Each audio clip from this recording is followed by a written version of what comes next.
Bueno, comenzamos. Muchísimas gracias. Me voy a poner el micrófono así. Estoy un poquito afónica, me van a disculpar. Bueno, muchísimas gracias por estar aquí en la última conferencia del año. Nos vamos a despedir hasta 2024 y lo hacemos con una conferencia que yo estoy muy ilusionada, porque cuanto más hablo con Abilio, más me gusta, más veo el trabajazo tan grande que se ha dado. Y es que hoy lo que vamos a hacer es repasar la cocina tradicional festiva del Guadalhorce. Ese valle de Guadalhorce que era muy pobre hace muchos años, muchísimos años, ahora es una zona muy rica en muchos sentidos, pero claro, había que celebrar la Navidad y se celebraba como se podía. Entonces, lo que se pretende con esta conferencia es demostrar que podemos seguir tomando esos platos antiguos, actualizándolos, evolucionándolos, y que no podemos por qué perder esa tradición. Quiero dar las gracias, como siempre, a todos los que hacen posible que nosotros podamos hacer que la Carta Malacitana lleve 16 años ininterrumpidamente haciendo conferencias y poniendo en valor el patrimonio gastronómico malagueño. La universidad, por supuesto, que nos deja esta maravillosa cocina con la Facultad de Turismo. Tenemos además a José, que es un técnico que está siempre dispuesto, y eso es mucho de agradecer. El decano, por supuesto, que también facilidades todas. El Ateneo de Málaga, Diputación, Sabor a Málaga, la Mallorquina, que nos provee de esos productos kilómetro cero tan maravillosos, y la DEO de vinos, ¿no? Yo creo que tenemos un plantel muy importante, representativo, ¿no?, de la provincia. Hoy tenemos a Abilio Arteaga, que él es el cocinero de Casa Abilio en Álora. No sé si lo conoces, espero que sí. Y si no lo conocen, ya están tardando, porque es maravillosa la gastronomía que tiene. Hoy nos va a hacer una sopa marinera, ¿no?, de marisco. De marisco, vamos a hablar bien, de marisco. Y él nos va a presentar esas tres opciones que vamos a hacer. La cocina de hace, ¿cuánto? ¿Un siglo, 2 siglos? Sí, una parte, la primera podemos hablar prácticamente de un siglo, y la segunda hablamos ya de una bonanza económica, de un cambio en la sociedad, y tenemos algo más rico, ¿no? Ya incorporamos ingredientes de la costa, ya tenemos mejoradas las comunicaciones y se convierte en el plato estrella de la Nochebuena y de la Navidad de los últimos 40 años prácticamente. Y luego vamos a terminar con esa versión tan maravillosa que has creado ex profeso para esta conferencia, que yo le he dicho, oye, que igual estás creando un plato para tu carta. Yo aquí vas a testarlo por primera vez y tienes un público maravilloso que esto está hasta la bandera. Además de esto, vamos a probar también una ove, que ahora os daremos a degustar, que es de la cosecha nueva de Mondrón, de la variedad verdial. Rosquillos de naranja, no vamos a adelantar mucho más, y un vino de Dimove maravilloso con el que vamos a brindar. Así que yo, sin más preámbulos, pido por favor un fuerte aplauso para Abilio y comenzamos. Vamos a ver, ahora Como ya Laura ha hecho la presentación, pues no necesito presentarme y pasamos directamente a lo que es la elaboración del rape. El plato realmente se conoce como sopa de marisco, y realmente la base es el rape, o sea, es una sopa de rape a la que se le incorpora marisco.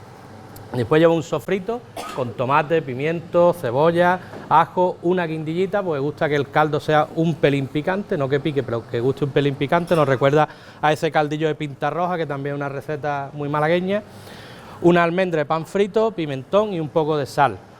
Nosotros, para elaborarlo, tenemos rape fresco, que vamos a utilizar la cabeza y parte de las espinas para el caldo, que ahora lo vamos a limpiar. Vamos a comenzar limpiando el rape, que es lo primero que vamos a incorporar al agua para que vaya cocinando, con todo el jugo de cocer los mejillones, de abrir las almejas, de la cáscara de la gambita que vamos a pelar para después incorporarla. Después presentaremos dos platos, presentaremos la sopa de marisco tradicional, como se presenta en las casas de forma tradicional, y presentaremos la evolucionada, una evolución que hemos creado para este día, en el que todo lo que es el marisco, que en la sopa tradicional va limpio y puesto en el plato solo para poder comer con la cuchara, va ahí dentro de un rollito de pasta. La pasta es lo que va, digamos, el símil a ese pan frito que se incorpora en daditos en la sopa.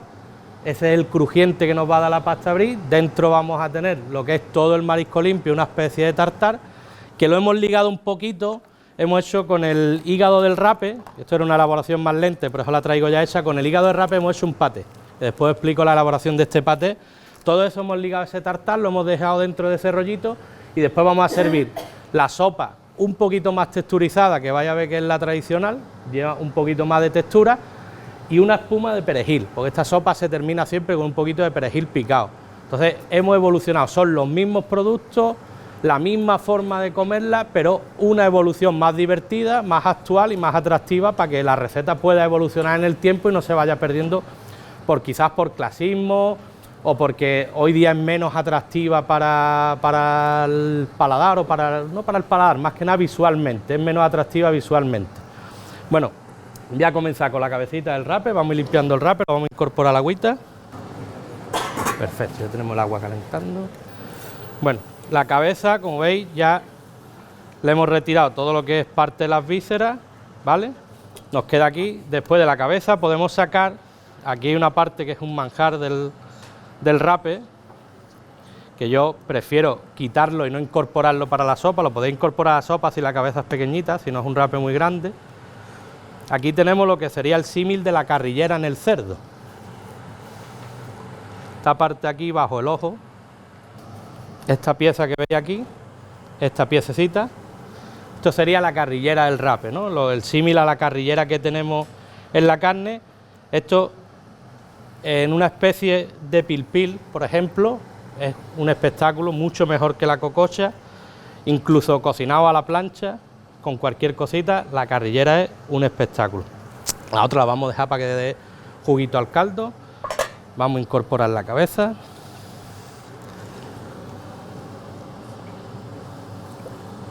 Al caldito. Ahora vamos a limpiar lo que es la parte de la cola, lo que es el cuerpo, digamos.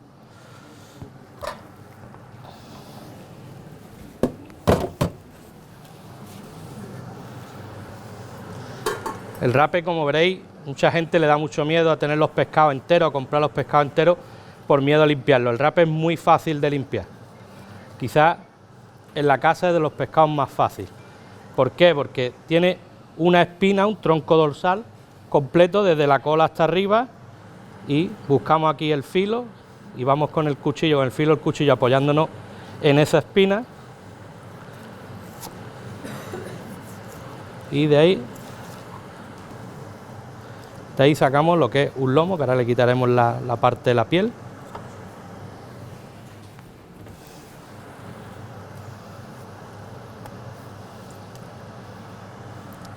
Como digo, este plato, después de haber estado investigando un poco para ver más o menos qué plato es el que nos falta en todas las casas, cuál es el nexo común en todas las casas en los últimos, prácticamente, por lo que he estado calculando, en los últimos 40 años, pues básicamente es este, ¿no? La sopa, que todo el mundo la llama sopa de marisco. Yo digo que, muchas veces digo la mal llamada sopa de marisco, pero bueno, ¿cuántos platos tenemos que tienen un nombre y realmente debería de ser otro?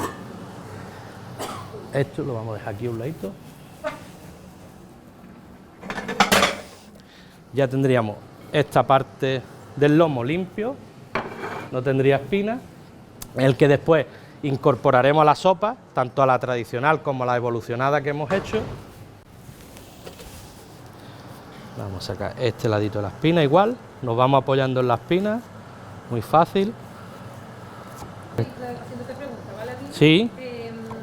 Como tú lo que estás haciendo ahora es la versión. Nosotros, la versión que hemos hecho, parte de la tradicional. Hay una frase que a mí me gusta mucho, que es: sin tradición no hay evolución. O sea, no, hoy día que hemos jugado mucho, se sigue jugando, la cocina molecular, la cocina se ha vuelto muy espectacular, se ha vuelto casi, yo muchas veces digo que incluso no le ha hecho un favor a la cocina realmente este boom o esta burbuja de fama que hay hoy día en la cocina, ¿no? Yo, por ejemplo, estoy muy contrario ahora porque se cocina mucho, como le he comentado antes a Laura, por Instagram. Hoy día yo que sigo muchos compañeros, las tendencias en la cocina las está marcando los gustos en las redes sociales. ¿Qué ocurre con eso? Pues eso ocurre y tiene un peligro para mí, que es que se está perdiendo la localización de las recetas. Se está perdiendo los productos locales. Cada vez cocinamos de forma más global. Y el ejemplo, por ejemplo, de estos últimos años lo tenemos con el tartar de atún. Te comes un tartar de atún en Cádiz, en San Sebastián, en Almería y en Madrid. Eso realmente no nos beneficia en la cocina, porque se pierde se pierde que trabajemos con los productos locales. Le va quitando, digamos, de las cartas de los restaurantes, va desplazando los productos locales, porque, claro, yo que tengo un negocio pequeñito familiar, lo entiendo. Al fin y al cabo somos empresas que tenemos que facturar y tenemos que ser rentables, ¿no? Entonces también tenemos que darle un poco al cliente esa parte de, oye, que yo quiero comer esto que he visto una tarta de queso en Instagram, que es que se funde por el centro. Ya tenemos el país inundado de tartas de queso tipo La Viña, San Sebastián. Bueno, tenemos unos quesos de cabra en Andalucía impresionantes, que podemos utilizarlos y podemos hacer muchísimas cosas. Bueno, el siguiente paso, ya tenemos el rape hirviendo aquí en la salsita, ya vamos a hacer este caldito, ya le vamos incorporando el juguito de abrir los mejillones, de abrir las almejas y las cáscaras del marisco que vamos a utilizar después. Voy a ir preparando el marisco y le vamos incorporando las cabecitas y las cáscaras. Porque la receta de esta sopa de marisco de hace ¿cuánto? 40, 50 años, ¿qué podría llevar? ¿Más o menos lo que tú has traído? ¿Menos? No, esto es la sopa tradicional, o sea, lleva las mismas cosas. También, claro, estamos hablando, hoy día, en función del nivel económico de la familia, pues puede haber carabinero dentro de la sopa, puede haber cigala, o puede haber solo rape y almejas, ya en función, claro, de la economía que cada casa tenía. He comentado antes a Laura que traía otro plato que solo está ahí en exposición, que ese no traemos para que lo pudierais degustar. Yo ese plato que lo he versionado varias veces, he hecho varias versiones de él, yo lo llamo la cena del labrador. Por eso ya antes he comentado lo de que tenemos un plato de posiblemente hace 100 años o más. Antiguamente en la zona, estamos hablando de 100, 120 años prácticamente, que las comunicaciones hoy día, claro, Málaga a Lora son 20 minutos de coche, antes eran horas y no todos los productos llegaban. ¿Qué ocurría? Que se tenía los productos más básicos y se comía lo que había alrededor, lo que tenías en el campo, lo que habías sembrado, lo que podías conseguir. La cena de Nochebuena más pobre, más humilde que podemos encontrar, que incluso me han comentado personas muy mayores, con 90, 90 y tantos años, que les regalaban para Navidad naranjas. O sea, una naranja era un regalo para Navidad. Imaginaros la falta de productos o en ese caso con las necesidades que había, ¿no? Después, la zona del Guadalhorce es muy rica en productos hoy día, pero básicamente siempre ha vivido del cítrico, de la almendra y un poco de la aceituna, que productos hoy día que están más caros, pero que antiguamente tampoco era un producto de lujo, no eran un producto que les diera una rentabilidad a los agricultores que pudieran vivir de ello. Este plato que veis aquí, lo vamos a enseñar porque séñalo, porque no, digo, no tiene pantalla detrás, ¿no? No, sí tenemos, por eso quiero ¿Tenéis por ahí? para que se vea. Vale. Creo que lo puede ver aquí todo el mundo. La cena que hacían, la más pobre, la más humilde, en aquellos entonces era una naranja con un poco de cebolleta, un poco de pan, un poco de queso y una sardina arenca. Una sardina en arenque, yo sé, creo que la habéis todos la habéis visto antiguamente en los mercados, esos barriles de madera con esa sardina arenca. Volvemos a lo que hemos dicho antes de evolucionar los platos para que, ya bien sean por la presentación, bien sean porque los sabores antiguos eran mucho más fuertes, más rudos, menos refinados que hoy día, esas recetas no se pierdan. Hemos utilizado en vez de una arenca una sardina ahumada. ¿Por qué? Porque es más carnosa, es más gustosa de comer, está más cerca de una anchoita que de una arenca, no es tan fuerte, no es tan salada. En este caso el pan lo hemos sustituido por un brioche, la naranja la tenemos con la cebolleta, hemos hecho un gel de naranja con un poquito de comino, lleva también un gel de aceituna loreña y lleva crema de queso de Álora, unos encurtidos, rabanito y pepinillo y la sardina ahumada. Estamos hablando que mismos ingredientes, excepto la sardina, la arenca que la hemos sustituido por la sardina, pero tenemos los mismos productos, el pan, el queso, la naranja, la cebolleta y la aceituna, lo que tenía el agricultor o el labrador en esa fecha para poder comer o incorporar a su cena. Esa sería la versión más humilde de una cena de Navidad. Pero para que veas cómo podemos actualizar los platos, si te parece, ¿quieres que lo pase? Sí, sí, por favor, claro, faltaría más.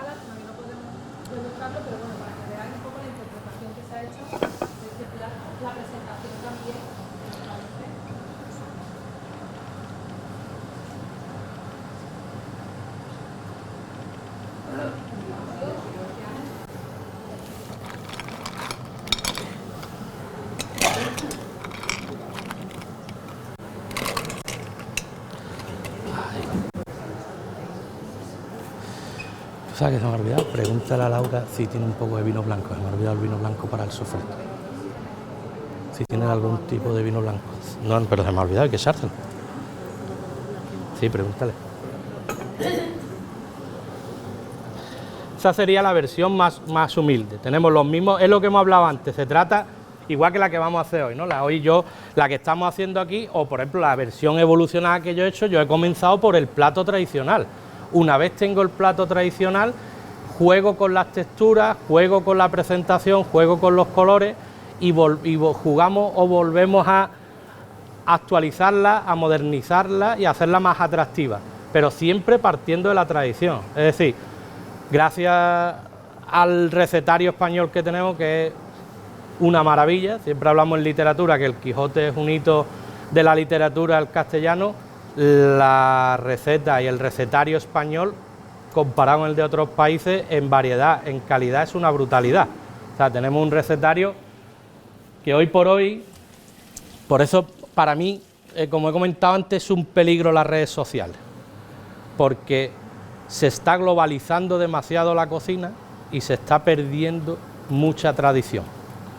¿Por qué? Porque hay muchos cocineros hoy día, y nos vamos a criticar todos, que son capaces de hacer espumas, de hacer gelatinas, de hacer esferificaciones, pero no son capaces de evolucionar platos tradicionales y reconvertirlos, que quizás, digamos, es el reto de hoy día, ¿no? De poder probar esta, o poder, digamos, proteger que no se pierdan este tipo de recetas antiguas y clásicas que ya te digo, que como vemos son una maravilla. Bueno, vamos a abrir mejillón y almejita y ya con eso tenemos preparado por aquí un bol, no me ha quedado ninguno, este mismo.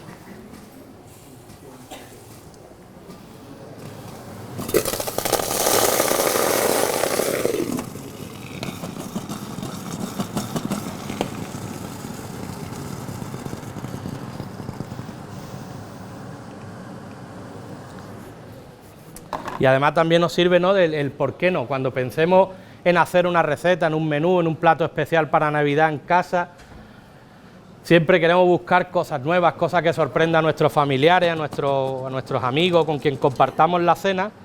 Y yo siempre digo, ¿por qué no un plato tradicional? O sea, la sopa de marisco, por ejemplo, yo creo que hoy por hoy se sigue manteniendo y cada vez se va perdiendo también un poco de las casas y le va ganando terreno ese tartar de atún, un tartar de salmón, que para mí, por ejemplo, no tiene mucho sentido que en el Guadalhorce nos estemos comiendo en Navidad un tartar de salmón, que te lo puedes comer cualquier año cuando sales fuera a un restaurante, pero en las casas, que prácticamente vivimos mucho de la tradición y más en la Navidad, todos tenemos una tradición. Oye, pues en mi casa siempre se cocina en Nochebuena esto porque a nosotros nos gusta, o siempre se hace este lomo de cerdo relleno, que después en estos últimos años parte de lo que también se ha ido incorporando a la Navidad en el Guadalhorce. Hubo una época sobre los 70, más o menos los 80, que ahora tuvo una importante empresa cárnica y sí había mucha chacina, mucho cerdo, entonces se hacía a principios de diciembre las matanzas y la gente para Navidad pues a lo mejor cocinaba un lomo de cerdo relleno o ya empezaba a hacer cositas al horno, guisadas en la olla con un poquito de una bresa, una especie de bresa o de carne en salsa. Siempre hemos ido evolucionando un poquito, incorporando productos nuevos. ¿Me limpio todos los mejilloncitos y me deja el caldo? Bueno, el juguito que ha soltado los mejillones lo vamos a incorporar aquí a este caldito también. Todo esto nos va a dar una potencia de sabor al caldo brutal. Limpiamos los mejilloncitos, ¿vale? Y voy yo empezando a picar para el sofrito. Ponlo aquí. Vamos a apartar la gambita. Y vamos a empezar con el sofrito. La sopa de marisco en realidad es fácil de hacer. Es una receta súper sencilla. Vamos a partir siempre de un caldo potente, un caldo al que podemos incorporar más pescado. Si ese día tenemos más pescado en casa, no solo el rape, hemos comprado dorada, lubina y la hemos limpiado, le hemos sacado los lomos y tenemos su cabeza, sus espinas, pues todo eso, mientras más le incorporemos al caldo, que tenemos cigala, que tenemos carabineros, pues imaginaros qué maravilla, ¿no? Unas cabezas de carabineros trujas aquí dentro, ya bocata de cardenal, una maravilla. Y después la sopa, una vez tenemos el caldo y lo colemos, lo que vamos a hacer es incorporarle un sofrito que vamos a elaborar con la guindillita, como he dicho antes, el ajo, pimiento, tomate, cebolla, una gotita de vino blanco. ¿Vas a encontrar una gotita de vino blanco? Ah, perfecto, es que es lo único que se me ha olvidado, siempre se me olvida algo. Ya está, con la gotita de vinito blanco, un poquito de pimentón y un poquito de azafrán. Después pimienta, sal, eso yo siempre casi siempre lo obvio porque eso es fundamental, ¿no? La sal y la pimienta. Vamos a bajarle un pelín el fuego, que no nos boce. Bueno, ahora vamos a empezar con el sofrito. Los mellones los hemos hervido con un poquito de agua simplemente, porque hay versiones de los mellones que los podemos abrir con un poquito de vino, al vapor del vino, pero en este caso, como lo que queremos es el jugo de mellones para incorporarlo a la sopa, no le incorporamos vino. Simplemente el casillo calentito, le incorporamos el agua para que haga ese vapor y se abran rápidamente. Y ahora nos quedamos solo con la carne. Y con la almejita ahora haremos lo mismo también, la abriremos ahora cuando el casillito. ¿Está ya disponible el casillito? Vale, ahora cuando tenga el casillo, yo empiezo mientras con el sofrito. Vamos a empezar a picar la verdurita y el ajo rápidamente. Pues le estaba contando del sofrito. El sofrito que vamos a hacer ahora se incorpora después, se tritura todo un poco con la turmia. Antiguamente se hacía en el mortero, entonces la sopa quedaba, que esa es una de las cosas que hoy día también ha ido desechando, ¿no? Porque el recuerdo que tienen algunas personas de esa sopa es una sopa quizás un poco granulada, porque no se terminaba la almendra de machacar, no se terminaba el pan de deshacer, y le queda como, es que hablas con alguien joven, es que la sopa de marisco yo en mi casa no me gusta porque se te quedan mejillas de almendra después y te encuentras en el caldo esas cositas. Y bueno, pues mira, eso tiene una muy fácil solución hoy día, gracias a Dios, que es colarlo. Lo colamos y no... Del sofrito hay un eje vertebrador en toda la cocina, que creo que es un ingrediente estrella, ¿no? Bueno, yo por ejemplo, ahora que por unas cuestiones de estómago no pues me quitó el digestivo, el ajo, el tomate, el pimiento y la cebolla. Y, coño, me acaba de quitar todo el recetario español. Digo, me has quitado todo el recetario español, porque todo parte prácticamente de un sofrito o al guiso se le incorporan las verduras y después se trituran. O sea, que en ese sentido, digo... En ese sofrito hay un elemento, ¿no? Que... Sí, y después, efectivamente, por ejemplo, digamos, el nexo común o el eje vertebrador de ese sofrito y lo que convierte o la diferencia de un sofrito de calidad es ese aceite de oliva virgen extra. Hoy día el precio, aunque está disparatado, que es una locura el precio que tiene el aceite de oliva virgen extra, para mí es fundamental. Es decir, yo puedo luchar por utilizar otros productos, por digamos, quebrarnos la cabeza por utilizar productos que sean más económicos, pero como yo siempre digo, el aceite de oliva virgen extra es innegociable. Ese es innegociable. Totalmente de acuerdo. Si te parece, porque sí, claro. va oliendo a cocina, ¿verdad? Ya va viendo, entonces yo creo que vamos a probar por lo menos un buen ahogue, y entonces vamos abriendo boca para la sopa que vamos a probar. Así que les pido por favor a los compañeros que se vayan sirviendo el ahogue. He dicho antes aceite de mondrón, me he equivocado en la variedad, porque si no me equivoco, es de Periana, es igual a blanca. Creo que me he equivocado antes, de hecho. No. Creo que me he equivocado. Si son todas las botellas iguales, me voy a disculpar. Pico a los blanca. De todas maneras, este aceite de la zona de Periana es maravilloso, ¿vale? Entonces, creo que vamos a degustar una ove, además es de la receta de la nueva. Vamos a probarlo. Si tú lo necesitas incorporar, tú tienes tu ove. Sí, ahora lo incorporamos para el sofrito.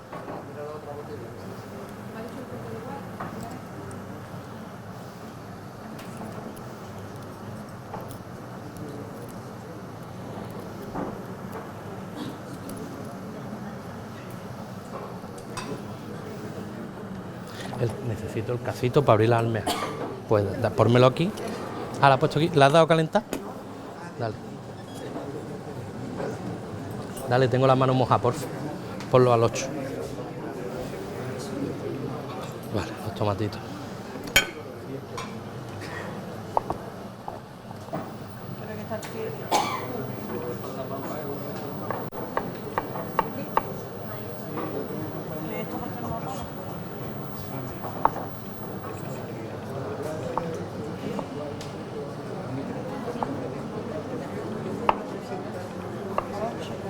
Al 8. Ponle la...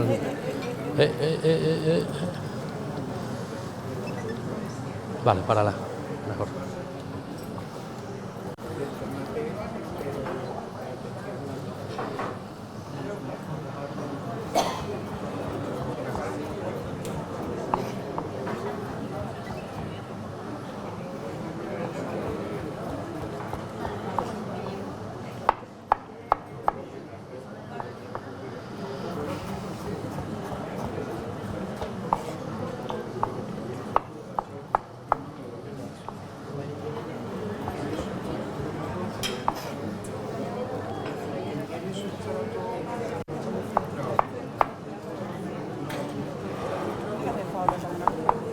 Sí, por eso, pues que ahí no nos cabía la cabeza.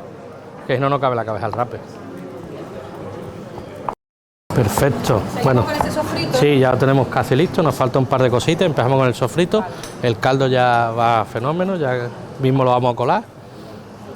Esto huele, qué maravilla, vamos. Sí. ¿Ahora qué hacemos? ¿Lo colamos, lo espumamos? Ahora lo espumo, lo colamos, Vale. Y con ese caldito, Perfecto. siempre los fumés no se deben de tener más de 45 minutos hirviendo. Están escuchando, los fumés no más de 45 minutos hirviendo, supongo que porque el pescado, bueno, y el marisco en general, ¿no? Sí, porque empieza a descomponer algunos amoníacos que tiene el pescado, y puede dar algunos tonos amargos, incluso sabores que no son agradables. Que no son agradables.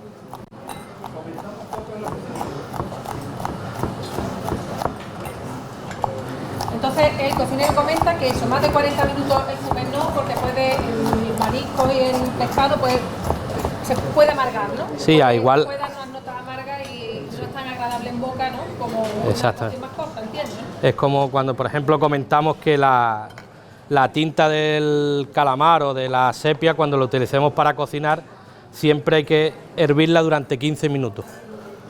15 minutos. Y no, incluso puede llegar a ser tóxica. Comerla totalmente cruda puede ser tóxica. La tinta del calamar puede ser tóxica. Has añadido un toque de guindilla, me ha parecido. Hemos puesto primero el sofrito, lo haríamos de forma más lenta, pero aquí nos pasa como la tele, jugamos con un poquito más del tiempo controlado y tenemos que correr un poquito más. Hemos echado primero pimiento verde, pimiento rojo, lo normal sería dejarlo un poquito más, que vaya sudando, que vaya, pues es la parte más dura del sofrito. Después incorporamos la cebolla, el ajo y lo último el tomate. Hemos puesto también al principio un poco la guindillita para que vaya dejando ahí todo el sabor. Y ahora cuando ya tengamos prácticamente el sofrito casi listo, incorporaremos el pimentón, el azafrán y un poquito de vino. Eso lo pasaremos a un recipiente en el que incorporaremos la almendra, el pan, un poco de caldo, lo trituraremos todo y lo volveremos a ese caldo colado. Y ya tenemos la sopa lista. Ya solo nos quedaría incorporar el pescado cortado, limpito, y unos daditos de pan, eso es la tradicional. Y ahora vamos a ver con la parte de los pescados que tengo limpio, voy a limpiar un poquito de derrape, voy a picar la gambita, tengo por ahí los mejillones limpios y la almejita, cómo hemos hecho el rollito en el nuevo, es decir, todos los productos que hemos utilizado en la tradicional y que también vamos a montar la tradicional, vamos a ver cómo lo hemos hecho en el nuevo, que es la versión actualizada. Después algo más visual, ahora mismo yo lo cuento, intento transmitirlo con las palabras, pero visual se ve mejor. Cuando veáis los dos platos, el tradicional montado, y veáis la evolución, veréis que es mucho más fácil con el... Para preparar esta conferencia, me consta que has estado preguntando. Hemos estado haciendo, indagando. No crean que hay que esta sopa tipo... Y eso estamos intentando... Claro. Un poquito, porque has hecho tus pesquisas. Claro, hemos estado intentando... pues hablando con los propios clientes del restaurante, haciendo una especie de sondeo, de empresa de sondeo, de estadística, viendo cuáles son los platos que tradicionalmente, oye, vosotros en Navidad en vuestra casa, ¿qué plato nos falta, no? Pues por ejemplo, es lo que hemos hablado, antiguamente la sopa era el plato principal, o sea, hace 30 años el mejor plato que se ponía en la mesa era la sopa, ahí iba todo el dinero que tenía la familia, iba destinado a comprar ese poco marisco, ese poco pescado que llegaba al pueblo. Entonces no había ese pequeño margen para el esfuerzo para poner algo más. Hoy día, gracias a los tiempos que corremos y a que ha cambiado todo en la sociedad, todo va evolucionando, hoy día tenemos paletilla de cordero, que se ha vuelto también un clásico, tenemos un lomo relleno, un lomo de cerdo relleno con propia carne del cerdo, un poquito de frutos secos, pasas, no se hace al horno, porque el horno sí es verdad que es algo que en la cocina del interior, como que han sido las mujeres un poco reticentes a tener un horno. Al principio no podían económicamente tenerlo, entonces de madre a hijas no ha ido pasando, o a hijos no ha ido pasando nunca una tradición de utilizar mucho el horno. Me parece que en el interior, cuando yo hablo mucho del horno... La forma residual que se utilizaba con los rescoldos del obrador. Claro, eso es lo que, hablando con Laura, preparando la conferencia, le digo, hay una cosa también que es un poco...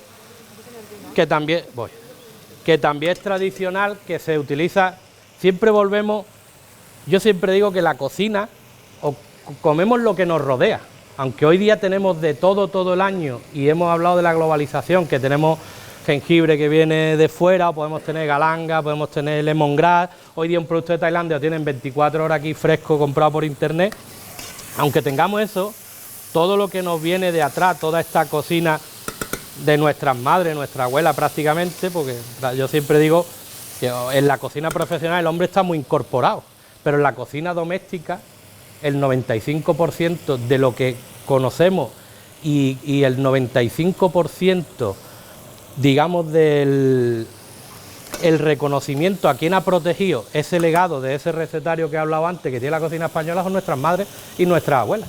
Por mucho que la cocina profesional hoy día haya estado el hombre en primera plana, aunque ya ha cambiado evidentemente y ya estamos todos incorporados en la cocina profesional y no hay tanta diferencia. Le vamos a añadir el pimentón. Lo que comentaba ella era, claro, no había horno en las casas, entonces ¿qué se hacía?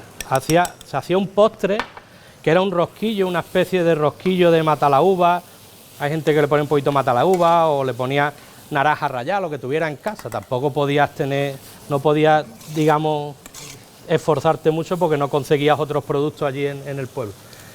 Aprovechaban que el panadero de la calle sacaba el pan y el horno quedaba caliente, el horno de leña.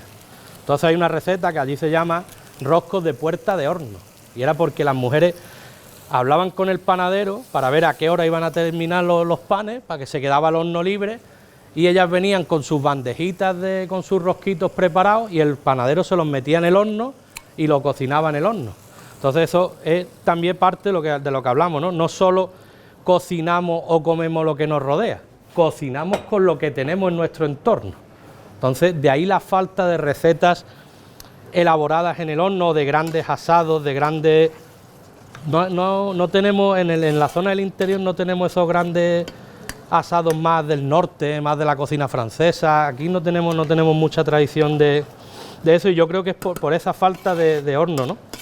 No teníamos el horno, y lo poco que se utilizaba el horno, pues ya digo, era cuando el panadero se le quedaba libre, se le pedía el favor, oye, ¿me puedes dejar que meta...? Sí, pero que lo que se pedía era para algo dulce, no era para algo... Normalmente era para algo dulce, algunas excepciones habrá de alguien que estuviera más adelantado a su época, que le gustara un poquillo más la cocina y metiera un cochinillo, no, eso ya, que lo estuviera criando en casa, pero no era para nada lo habitual. De hecho, el rosquito hoy día se vende así, o sea, comercialmente se está denominado rosco puerta de horno. Se sigue llamando así, aunque hoy día ya, pues evidentemente no se elabora con el horno cuando lo apaga el panadero, porque ya son todos industriales. Ya hoy día muy pocas panaderías quedan con hornos de leña, por desgracia, quedan muy pocas panaderías con hornos de leña allí en Alo. De hecho, actualmente queda la de los Caballos y la del Catalán, otro panadero que tenemos en Álora, que lo conocemos como el Catalán. Bueno, vamos con el caldito, que ya lo tenemos listo, el sofrito está ya casi terminando. No hace falta, yo lo cuelo en plan, vale, con cuidadito.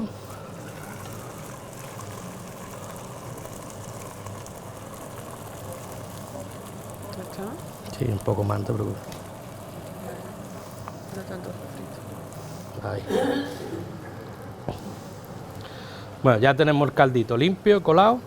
El sofrito, como veis, a mí me gusta reducir todavía más los sofritos porque empezamos a caramelizar un poco, a extraer más sabor de la verdura, pero ahora ya con este pues nos va a valer para lo que es la muestra que estamos haciendo, nos va a servir. Vale. Vamos a dejarlo reduzca un pelín el vino y vamos a coger un recipiente para triturarlo. Tengo ahí algo, ¿me deja el casillito mismo y lo trituro ahí? Y aquí supongo que en Málaga sí hay una tradición de incorporar más el pescado y eso en la cocina de Navidad, pero allí en el interior prácticamente la comunicación no era... Yo recuerdo, por ejemplo, mi abuelo, que tenía una empresa, mi abuelo prácticamente puso toda la canalización, él que llevó el agua a las casas. O sea, mi abuelo era muy querido en el pueblo, le llamaban el latero, porque él empezó trabajando la hojalata y después fue el que instaló todas las instalaciones de fontanería, que llevó el agua corriente a las casas. Entonces, claro, yo recuerdo que con un camioncillo, con los primeros de la época, tardaba casi 4 horas en venir a Málaga. Vení, tenía que cargar y ahora casi echaba un día entero en ir y volver. Entonces, claro, cuando tú tenías que plantearte hacer algo o comprar algo, tú no te planteabas venir a Málaga. Yo recuerdo a mi abuelo que, por ejemplo, le encantaba. Además, yo siempre, allá hablando con un cliente del restaurante, digo, yo para mí mi recuerdo de la Navidad es la caja de mantecado de 25 kilos de la Aurora que compraba mi abuelo en Málaga. Eso no se había visto en ningún lado. Todos los niños en la calle iban a ver la caja de mantecado. Aquello era una caja de la Aurora con una tapa era dorada, labrada, preciosa, que le costaría en aquella época un dineral. Y recuerdo que a mi abuela le gustaba mucho que compraba el bacalao en calle Martínez y venía siempre que venía a comprar material de fontanería, llegaba y se llevaba unas piezas de bacalao espectacular para mi abuela. Prácticamente ahí está, esa por ejemplo, es casi se convirtió después en la ensalada malagueña. Sí, cuando ya empezó a entrar el bacalao, la sardina en arenque fue quedando a un lado, porque el bacalao era más sabroso, gustaba más y tenía más posibilidades gastronómicas. Ya se hacían buñuelos, tortillitas para Semana Santa, ya teníamos otro jueguecito. Bueno, ya tenemos el sofrito, vamos a colar el sofrito, vamos a echarlo aquí, vamos a triturarlo. El horno ya. ¿Tú sabes ponerlo? Ponlo a 200. Es solo para darle un golpecito. Vale. Vamos a echar un poquito de caldo.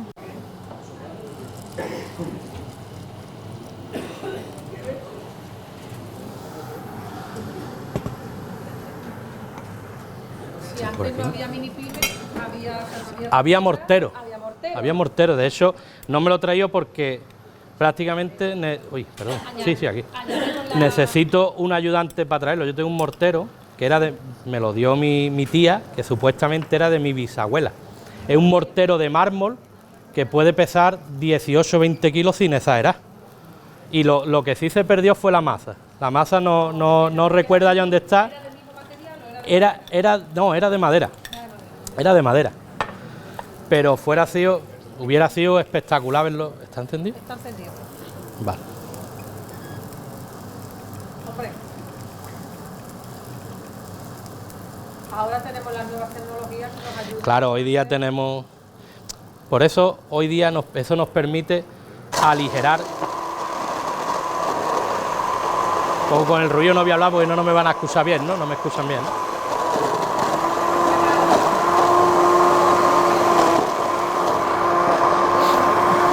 ¿Tiene el chile?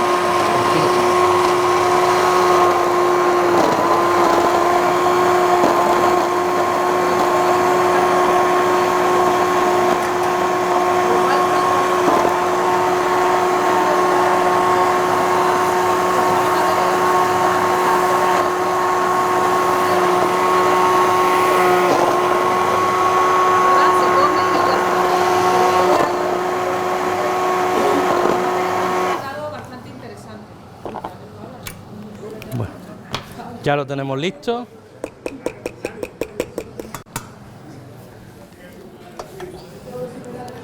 Y ahora lo devolvemos al caldo que ya teníamos colado.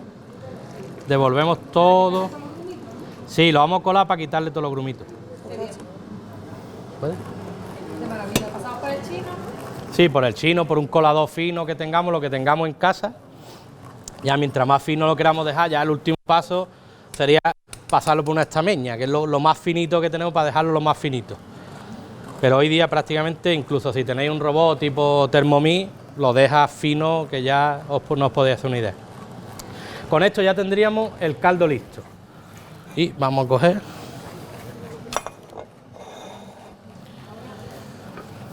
Ahora vamos a utilizar la gamba, en este caso un gambón grande, un poco de calamar, parte del rape y unas gambitas pequeñas también, los mejillones y la almejita. Y con esto nos vamos a montar al platito el tradicional y seguido montamos el actual.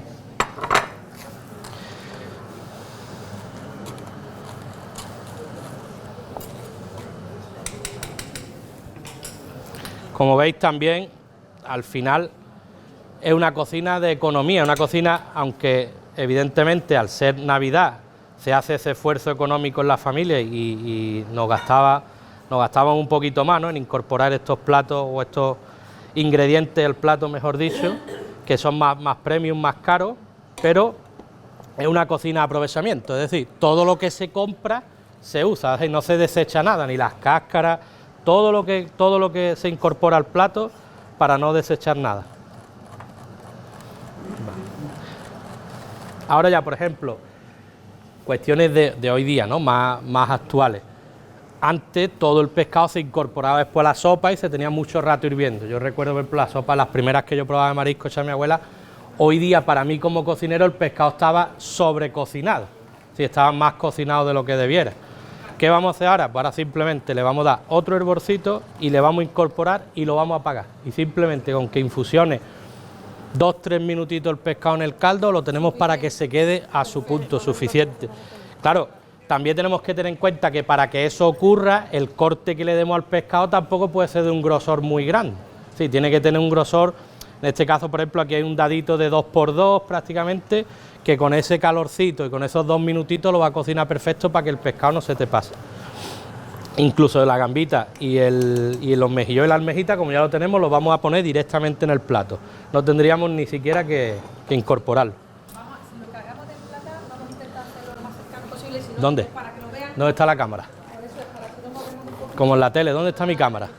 ¿Aquí mejor? ¿Quito todo esto y lo hacemos aquí? Venga. Vamos a intentarlo, si te parece. Perfecto.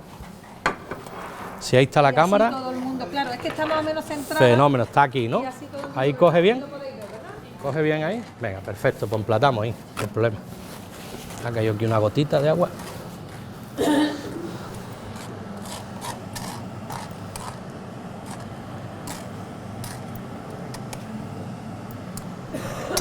¿Lo puedes calentar, por favor, un poquito? Vale.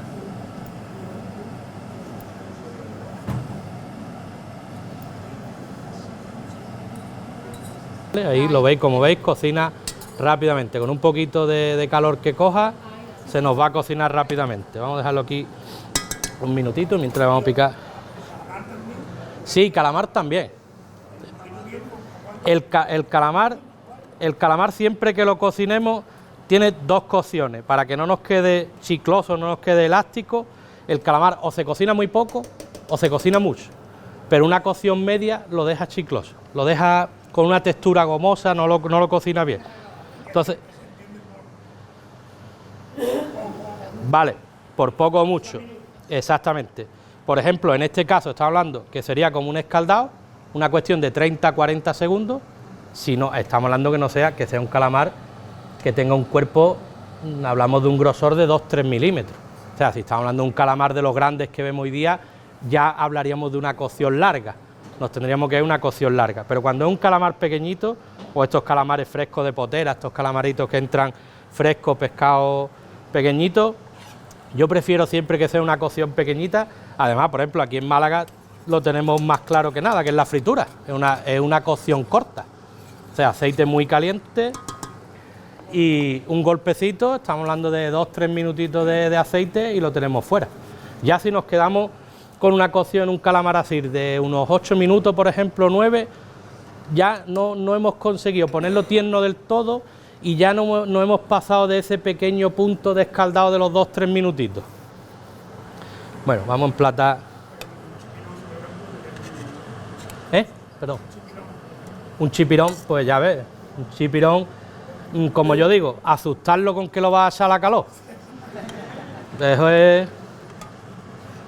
Con engañarlo y decirle que lo va a echar a la calor, pues lo tendríamos prácticamente. Claro, tiene un punto incluso emotivo para mí, ¿no? Porque me hubiera gustado que estuviera hoy aquí, evidentemente, para ver la evolución de sus alumnos también, ¿no? De cuánto hablamos él y yo de la cocina malagueña, de que no se perdieran ciertas recetas, ya se atisbaba esa cocina que venía del bulli, que venía de fuera y no queríamos que se perdiera. Él era un gran defensor de los productos de Málaga. Recuerdo una receta que él nos hizo en clase varias veces, que era un boquerón relleno de espinaca, que era una maravilla. Bueno, vamos a poner un germinacito de cebolleta. Un gran maestro. La verdad que fue un gran profesor. Un gran profesor. Hay profesores que marcan, ¿eh? Hay profesores que marcan, exactamente, porque tuvimos varios durante el curso, los años que duró el curso. Manolo estuvo con nosotros los 2 primeros años y el último año ya tuvimos otro profesor. Y es verdad que sí, que hay profesores que marcan. De hecho, con él mantuve una relación posterior bastante buena. Bueno, pues ahora ya incorporaríamos el caldito.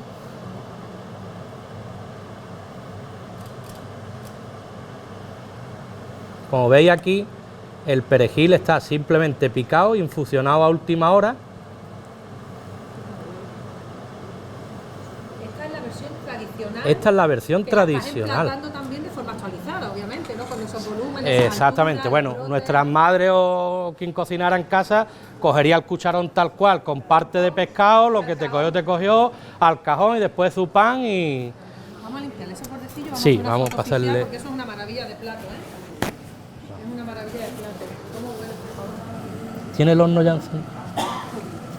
Que me encantaría. Sí, ahora vamos a explicar rápidamente y vamos a montar el rollito para que vean cómo hemos hecho el nuevo. ¿Esto ya lo puedo retirar? Eso se puede, la sal sí me va a hacer falta, vale. pero lo demás no, lo demás se puede retirar todo. Esto si quieres lo podemos retirar ya. Bueno, déjame la gambita y la almeja. Toma, un poquito de Esto lo almeja. puedo retirar, ¿verdad? Sí. ¿Cómo hemos evolucionado el plato tradicional? Yo muchas veces a la hora de evolucionar recetas es muy fácil, y ahora que estamos aquí en un aula, como nos enseñaba estudiantilmente, con esquemas. Entonces yo me he hecho un esquema. He desglosado un poco la sopa y hablamos caldo, pan frito, pescado. Pan aporta crujiente, el pescado es la proteína, es lo que nos da ese condumio, esa potencia, y el caldito picantito. Vamos a evolucionar, vamos a jugar un poquito con la textura. La textura, como veis, en la sopa tradicional es muy líquida, es una sopa muy líquida, muy ligera. ¿Qué hemos hecho aquí? Aquí hemos cogido, por ejemplo, un poquito de maicena. Podemos coger cualquier texturizante de los que hay hoy más modernos, pero, por ejemplo, no, si tenemos en casa maicena, pues tampoco es necesario un texturizante distinto. La hemos diluido un poquito en agua, la hemos incorporado al caldo y le hemos dado un poquito de cuerpo a esta sopa. Le hemos dado un poquito más de cuerpo, la hemos convertido en una sopa. No llega a ser una cremita, pero se queda en una sopa un poco con más consistencia que la tradicional. Hemos cogido todo el pescado, lo picamos y hacemos una especie de tartar con él. Vamos a picar la almejita, el mejillón, la gambita y un poquito de rape. Todo esto picadito, tampoco demasiado pequeño, porque ahora cuando metamos el rollito de pasta brie en el horno se nos va a cocinar un poquito y no queremos que nos quede demasiado picado. ¿El rape me lo ha puesto por la nevera? Vale. Me ha dejado sin rape. No te preocupes. Vale. Cogemos un poquito de rape.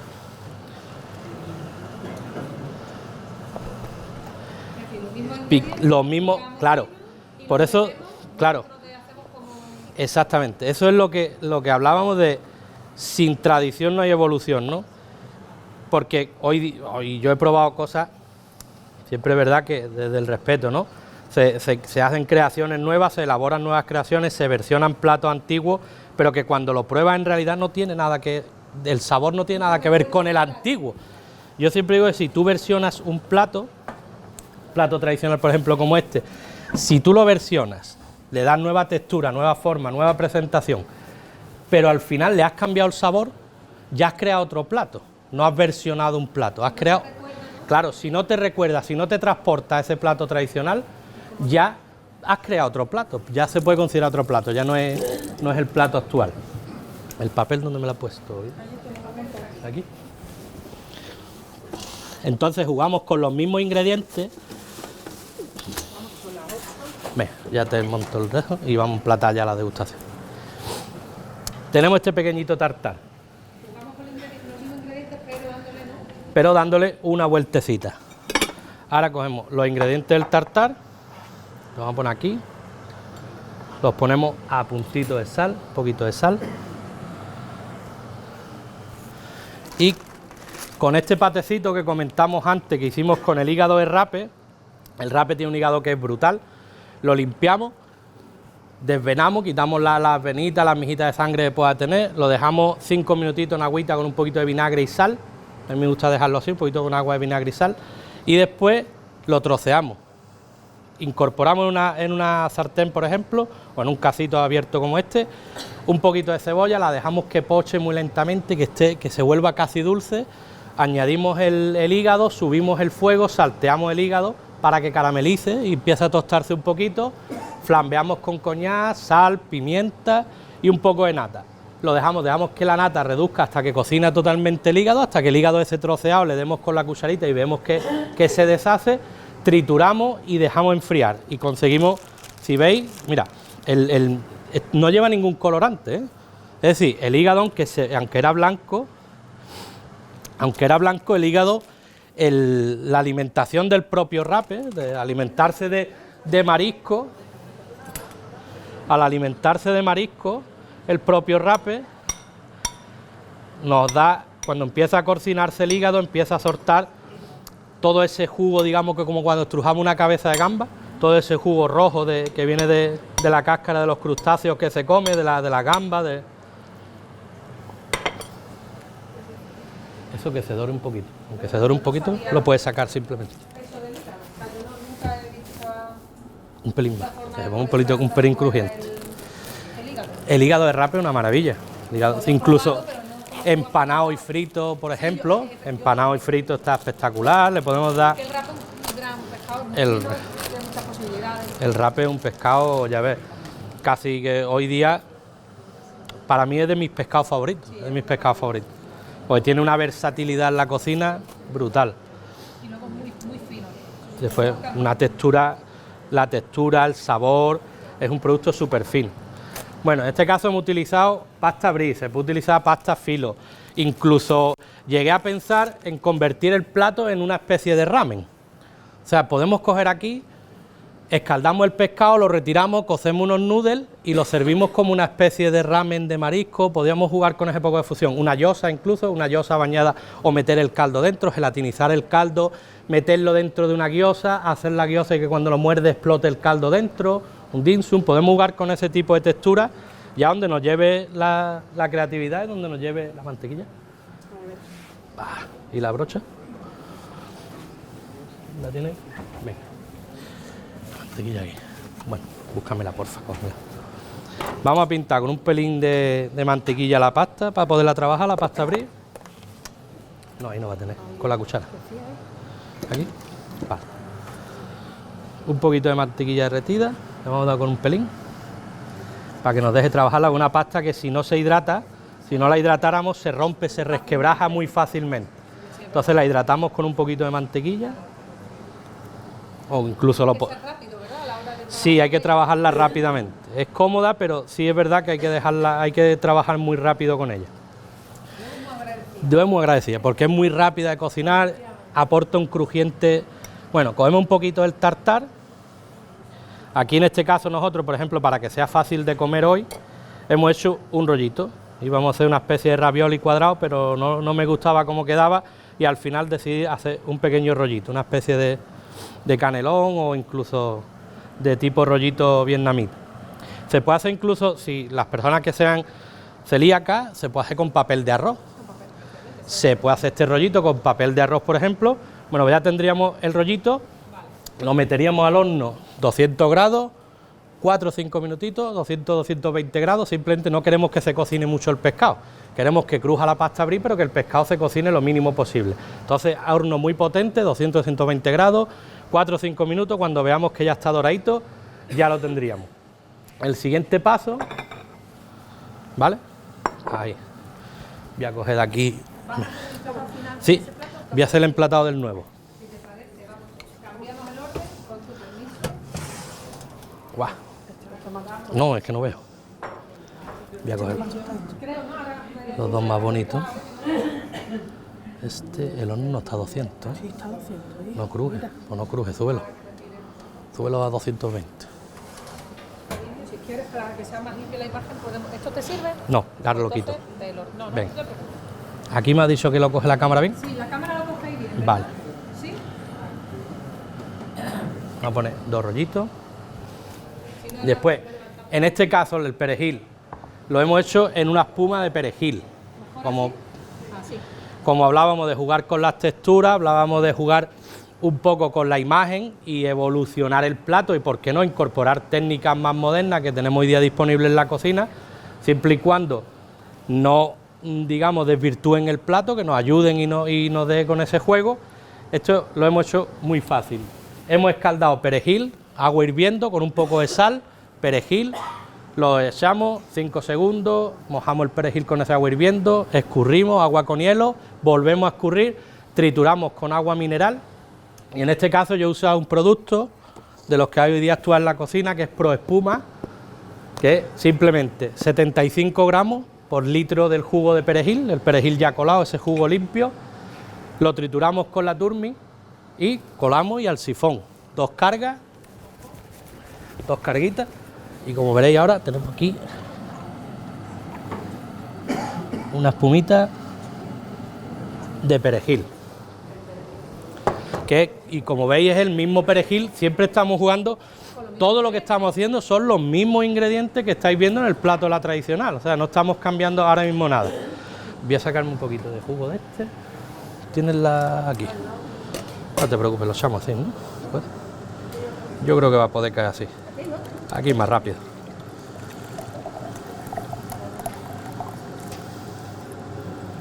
Ahí.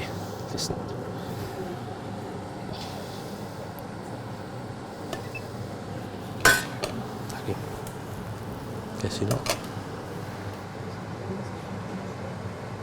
Ahora explico yo si no se tiene sifón cómo se puede.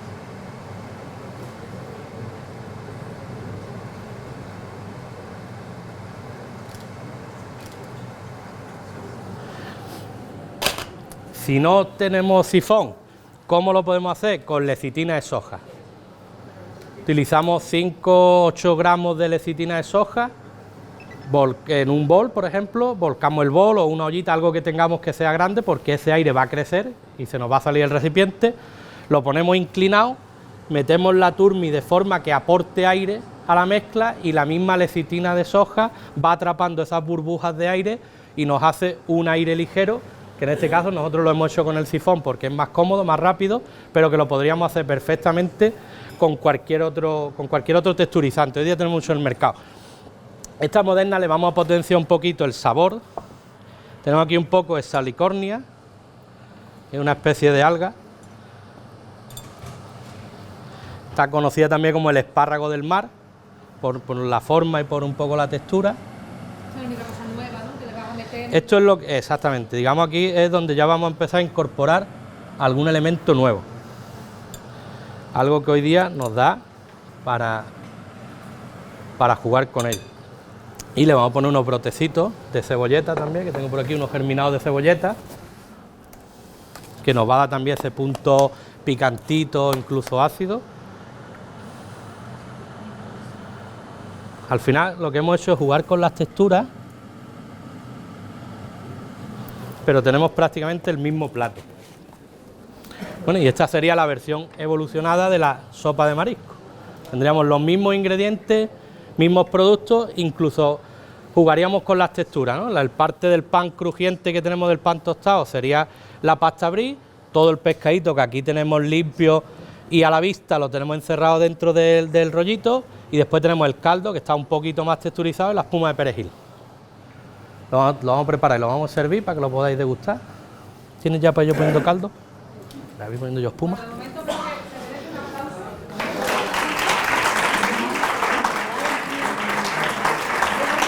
Por el otro lado, por este lado.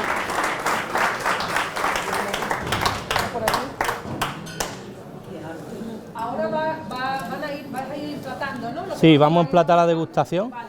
Mientras tanto, ¿les parece?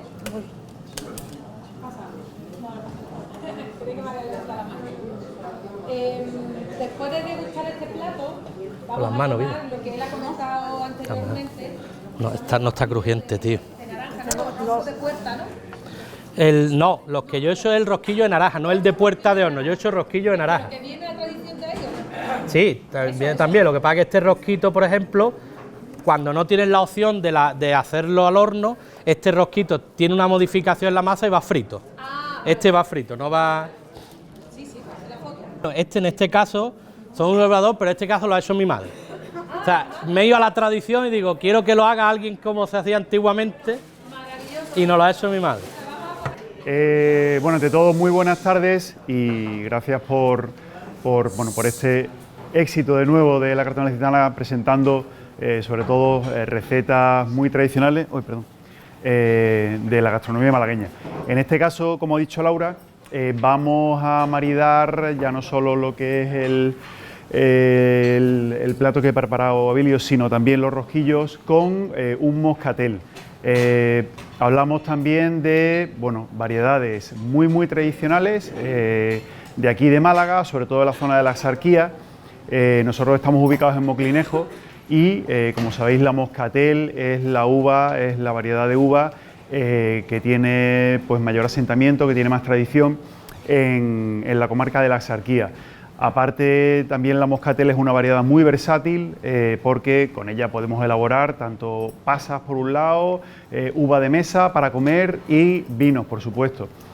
Nosotros estamos en Moclinejo, como os he dicho, y bueno, aparte de una bodega muy tradicional, una bodega familiar, en este caso cuarta generación ya trabajando en la bodega, históricamente uno de los vinos que más se ha elaborado y que más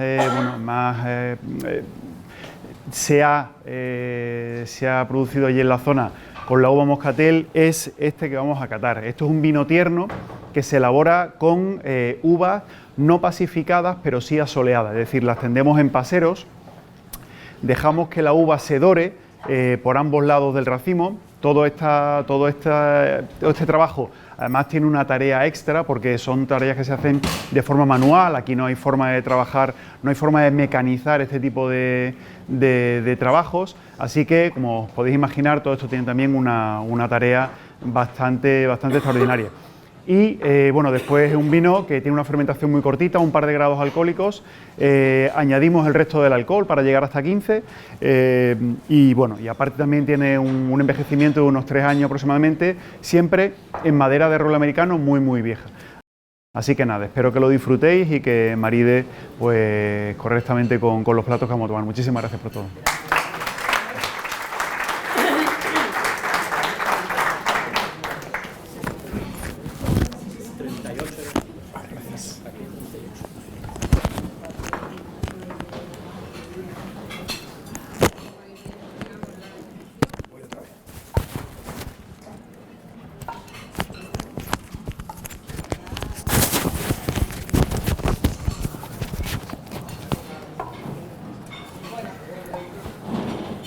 Es la parte un poquito más, ¿no? Que lleva un poquito más de tiempo que las pelín. nuevas Pero versiones. esto ya los podemos ir, todos los que tengan la salicornia los podemos ir sirviendo si queréis. Podemos ir sirviendo ahora lo que tiene la salicornia y ya podemos ir saliendo, por favor.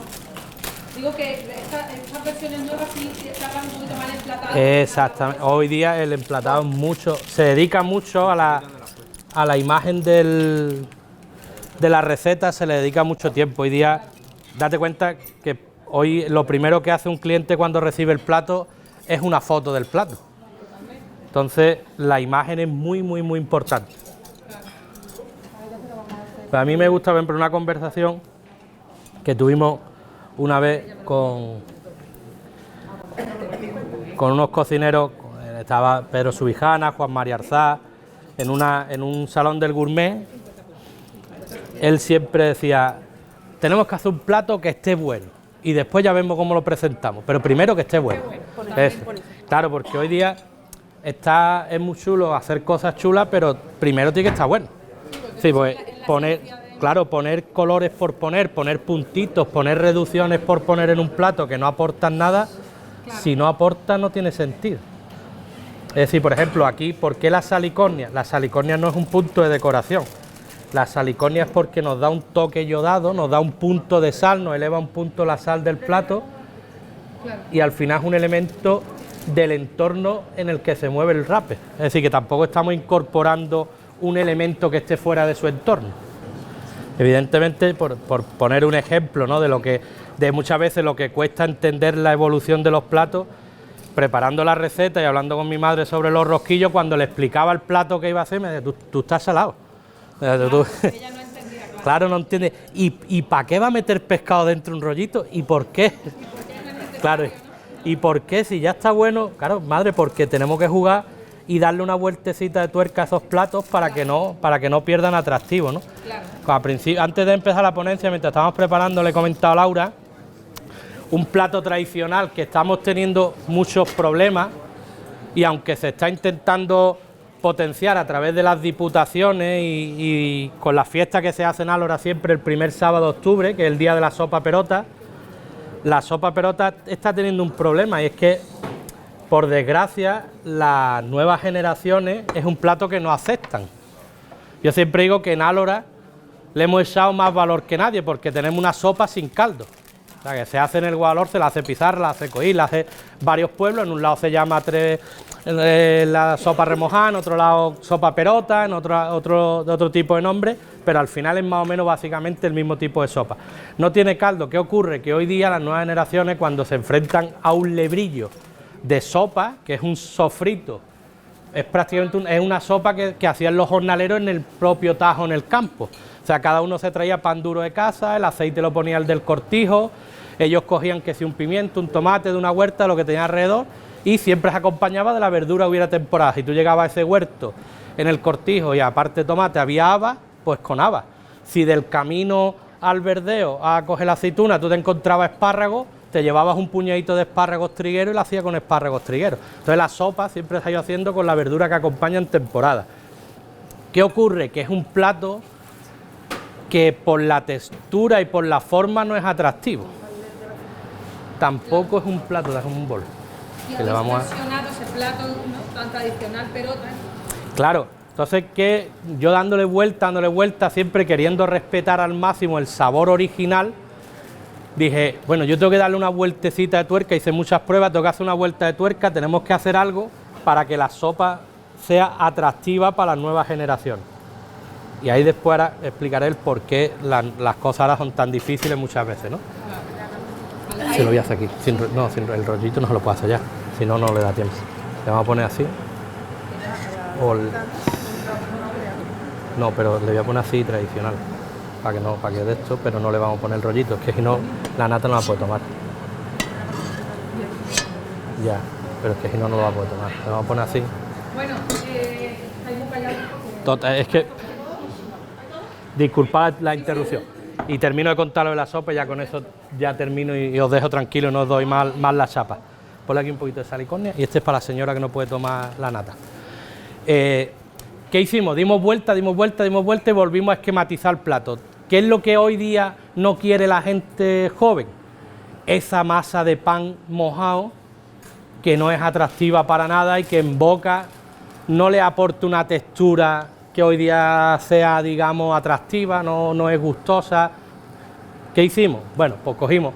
La sopa perota se monta en un lebrillo porque la dificultad que tiene la sopa perota es que cuando tú haces el sofrito, le añades el agua y lo dejas cocinar, tú tienes tu lebrillo con tu pan picado, el pan picadito a pellizco, como decimos nosotros.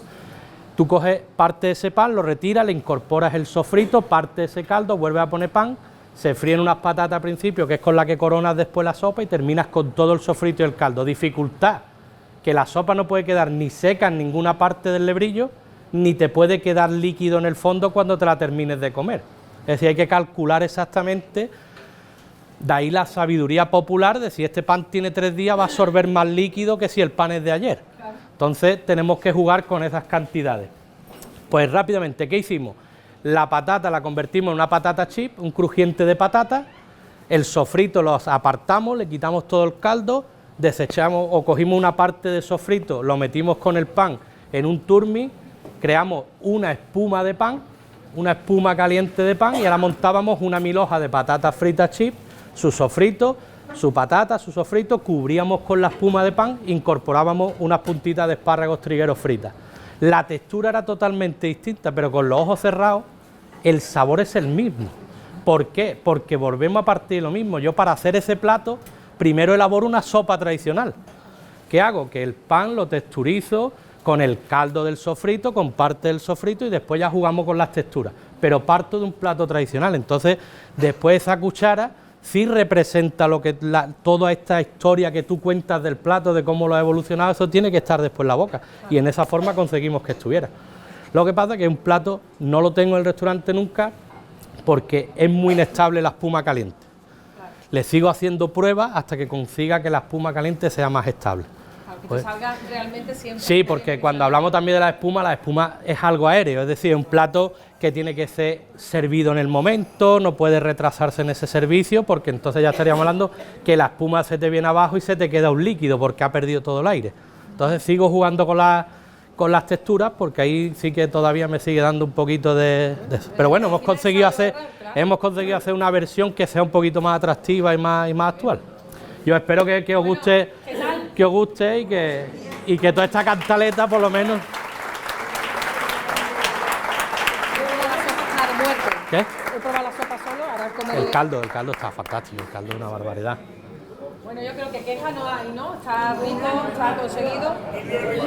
¿Algunos de los que están en la sala habían probado o conocían esta sopa de forma tradicional? No. ¿Sí? ¿Y le sabe usted? O sea, es la misma sopa, ¿no? O sea, pues esa es la parte... Una pregunta, ¿el hígado se le podría poner a la sopa también? El hígado se le podría poner a la sopa, se podría poner, pero volvemos, si gusta la casquería en casa, podríamos trocear el hígado e incorporarlo en el final de la cocción, porque el hígado al cocerlo, la textura que queda es más de gominola, queda una textura más de gominola. Entonces, yo preferiría, por ejemplo, si usted lo quiere incorporar, yo haría el hígado como un foie. Yo montaría el plato y cogería el hígado, lo marcaría a la plancha muy fuerte, le daría 2-3 minutitos de horno y lo pondría encima del pescado limpio. Y ahí lo comes con todo el jugo de la sopa. Pues si lo incorpora a la sopa, va a quedar una textura que no va a ser gustosa. Otra pregunta, ¿es el primero de primero? Yo estoy empezando ahora a cocinar. En la cocina siempre estamos en primero. He visto que la secuencia de la fritura de la verdura ha sido primero pimiento, después el ajo, después la cebolla Y por último el tomate. por último el tomate. Así debe ser siempre. No siempre, cada maestrillo tiene su librillo. Sí es verdad que técnicamente se hace por la dureza de cada verdura. Es decir, el pimiento tarda más en cocinarse que el tomate y la cebolla tarda menos que el pimiento. Entonces, lo que vas escalando, lo que más tarda en cocinar lo echas primero y lo que menos tarda en cocinarse lo echas al final. Pero puede hacerlo como quiera, porque al final todo va a quedar en un conjunto y lo vas a triturar. Al triturar vas a mezclar todos los sabores. Ahí lo único que puedes jugar, si te gusta más, con la caramelización de las verduras, que te caramelice más, como yo he dicho antes, aquí por tiempo no lo hacemos, pero el sofrito lo suyo es dejarlo que reduzca mucho más, que caramelice, que concentre más los sabores y después tendremos más potencia de sabor en la sopa. Y finalmente he visto echado casi el 25% del tomate. Sí, la parte de la semilla. La parte central no. La puede usar si quiere, la puede usar porque en este caso, por ejemplo, como vamos a triturar, no vas a tener ninguna textura. Lo único que en este caso, si yo fuera echado la pulpa, fuera tardado el sofrito más porque aporta mucha agua al sofrito. La pulpa le aporta más agua al interior, entonces fuera tardado más el sofrito. Entonces he desechado y me he quedado solo con la carne. Pero como poder puede utilizar todo el tomate. Y el colorante que le han puesto finalmente un sobre de algo. Le he puesto azafrán en hebra, azafrán en hebra. No, azafrán en hebra. Hebras de azafrán. Bueno, pues estos son los rosquillos, ¿no? Esos son los rosquillos. Estos son los rosquillos. ¿Servilletita tenían para que la gente de cóctel? Sí, ¿no? Tienen servilletita, vale, perfecto. Estos son los rosquillos buenos. Bueno, Entonces ahora se va a servir el vino que ha presentado de Bodegas Di Mode y vamos a tomar ese pequeño gran postre, porque esto es una maravilla casera de tu madre. eso es una maravilla casera. Esto lo hacía mi madre. Claro. Con la nata del lechero, cuando venía las leches, el lechero que se comía por cántaro y íbamos con la olla, lo hervía varias veces y esa nata la congelaba y de ahí salían los rosquillos. Ah, no, en este caso no. Dejamos claro, cuando se prohibió la venta a granel de la leche, mi madre ya no tenía forma de hacer los rosquillos. Claro, este no. Este por ejemplo, es un rosco de aceite de oliva virgen extra. O sea, para 1 kilo de harina lleva 200 mililitros de aceite y 250 mililitros de zumo de naranja. Ralladura de naranja, ralladura de limón, 100 mililitros de anís y dos sobres de levadura. Tienes que pedirle a tu madre que me pase la receta, por favor. Sí, si no te la paso lo digo yo, de te la verdad. paso yo, te la Lo paso digo yo. de verdad. Porque Te la esto de paso yo. menos, es que esto en mi casa lo hacía, yo le hacía. Es que sabe lo que pasa a estas recetas, que estas recetas no están en la industria, entonces se van a perder. Por eso es Porque hoy día Yo siempre digo, mi madre, por ejemplo, mi madre recogió parte del recetario de su madre a la vez de la suya, y cada generación fue cocinando con lo que tenía. Una libreta. A mi madre, yo le regalaba ahora un libro para que ella vaya poniendo toda su receta, con su foto, muy chulo, porque ella es una gran cocinera. Y este tipo de receta, el problema es que se pierde, Laura, es que se pierde. Yo ahora estoy detrás de un libro, que a ver si lo encuentro, es un libreto. La estación de tren de Álora, tú sabes que el tren, no sé si sabes la historia del tren Málaga-Córdoba, o sea, lo pagan los Loris, la familia Márquez de los Larios, tal y cual. Entonces el primer viaje en tren que se hace es a Álora. Y en Álora hay una fila de casas victorianas preciosas, que son de Lori, bueno, eran en su tiempo, el Lori, Heredia, esta familia que hicieron el tren, porque se iban a veranear allí, que tardaba el tren 3 horas y media de Málaga a Álora. O sea, era un puntazo, iría a 6-7 kilómetros por hora. Gracias. Y el cocinero que se iba allí de veraneo hizo un libro de recetas de allí. Y quiero conseguir ese libro. Tiene 200 años, yo hablo con ella. Tiene 200 años el libreto. Si lo consigues, me avisas. Y hay una familia que lo tiene, tío. Hay una familia que lo tiene y dice que lo tiene en un almacén porque tiene una colección de fotos de Álora Antigua brutal. Tiene cajas y cajas y cajas. Y dice que en alguna caja está el libreto porque lo tiene ella, porque se lo dio la familia. Bueno, vamos a hacer un brindis. Bueno, el presidente Antonio Carrillo, el presidente de la Carta Malacitana, va a hacer un brindis porque, bueno, hay que brindar por la Navidad, ¿no? Yo creo que estamos aquí un trío de los Panchos, estupendo, con un cocinero que hay que ir a visitar y que hay que ir a comerse todas las cosas tan buenas que hace. El agradecimiento, como siempre, a Antonio, al decano de turismo, que nos deja las instalaciones y que además tenemos la suerte de que las llenamos siempre que venimos. Con lo cual, pues, el doble agradecimiento a los alumnos que hay en la sala y también a Antonio como decano y a la organización de la casa. Y le paso la palabra a Antonio. Bueno, yo voy a hablar un poco, que no... yo agradeceros, como siempre, porque hayáis elegido también en nuestro centro la Facultad de Turismo y al Gastrocampus para celebrar todos vuestros actos. Quiero hacer un reconocimiento también a todos los profesores y profesoras de aquí de la facultad, ¿no?, que nos ayuda, y en especial quiero a José, ¿no?, que siempre está aquí incondicionalmente desde esta mañana hasta ahora sin parar, ¿no? Es decir, que yo creo que es maravilloso, ¿no?, es decir, la colaboración que hay. Y bueno, como no, desearos que el año que viene sigáis viniendo aquí a la facultad y que sigamos haciendo muchísimas actividades de este tipo, ¿no? Y que la carta cuente también con nosotros. Seguro. No he podido ver toda la secuencia de Abilio porque he tenido que estar en clase, porque aunque parezca mentira, tenemos que dar clase también, ¿eh? Aunque siempre nos vemos en la parte lúdica, podemos dar clase. Así que nada, que muchísimas gracias y nada, Navidad, ¿no? y felices Felices fiestas. Felices fiestas. Salud, que disfrutéis mucho. Con la Carta Malacitana. Venga, Era tu primera visita, con lo cual te tenías que merecer esto. Esperemos que no sea la primera y la última. Así es que ya tenemos que engancharlo para la carta. Sí. Ya, de alguna manera tenemos que engancharlo. Muchísimas gracias, Muchas gracias por la conferencia y enhorabuena porque creo que el trabajo ha sido enorme. al revés. Tenéis que ponerlo al revés.